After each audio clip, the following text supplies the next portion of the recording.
chui chui vô thôi chạy thôi chạy mua tôi cái đáy trời mà chia à chia à ô buồn phải em cho cái này mình đáy nãy lúc này có mua đáy nhà liền lúc à này tới chạy mong tới chơi trời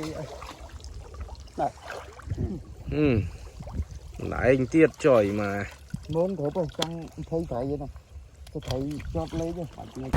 bạn này cái tam plei đại dương từ tít tàng đại dương từ độc trái bằng vốn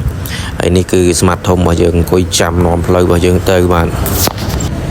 hỏi tít tàng mà dương cứ dương thôi cả chỉ mà tô cắt viền băng viền sài mà chụp môi bồn có rụp bông để trộn màu sài bạn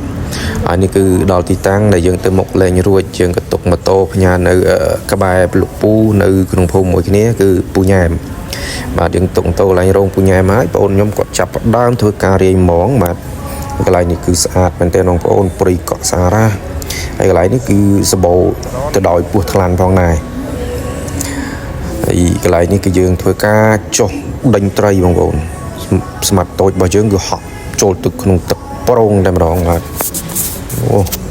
ហក់តំណងឲ្យមករកត្រីសុបពាក់ស្រោមជើងខ្លាច់មុតសបកលៀសសបកខ្យងសបកក្រុម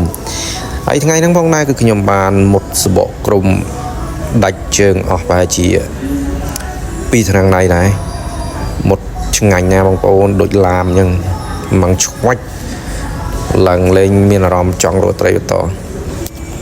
ហើយកន្លែងនេះគឺថាត្រីផ្ទក់លោតធំមកបងប្អូនអើយប៉ិនកជើងអានេះចូលរស់ត្រីរស់នោះបងប្អូនឃើញទឹកហ៎ធំមែនតើ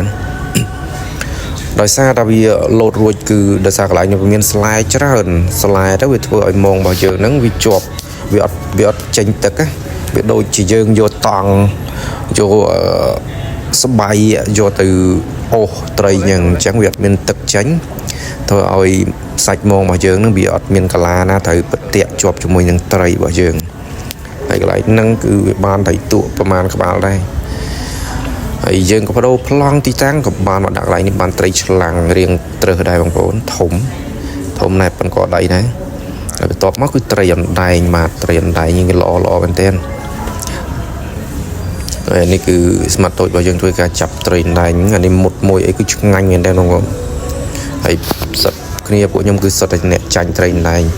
កន្លែងនេះគឺកូនត្រីស្ដោទៀតហើយអត់ដែលបានមេបងប្អូនបានតែកូនមួយប៉ុនកដៃអាត្រីស្ដោនេះគឺឆាប់ងាប់មែនទែនបងប្អូនចាប់វាតែប្រហែល2ដងងាប់បាត់នេះដល់ងាប់ទៅយើងមិនຕົកយូរទេយើងអាងវាបដ ாய் ទៅហើយយើងកំពុងតែដោះមងក៏មានទូកបងប្អូនកសិកររបស់យើងបើកកាត់ផងដែរអូកន្លែងនេះគេធ្វើដូចគេអស់ចានអញ្ចឹងគេថានេះគឺមូវាຕົកទៅវាអត់រួចទេអូគេទៅបរៀនលោកគ្រូ CEO ឲ្យយល់ពីរបៀបមូត្រីឲ្យជាប់ក្នុងមងកុំឲ្យត្រីវារួចហើយលោកគ្រូ CEO របស់យើងនេះគឺបានត្រីណែងធំដែរវែងទៀតត្រីណែងនេះអានេះស្តៀងត្រីណែងសមុទ្រហើយឡើងវែង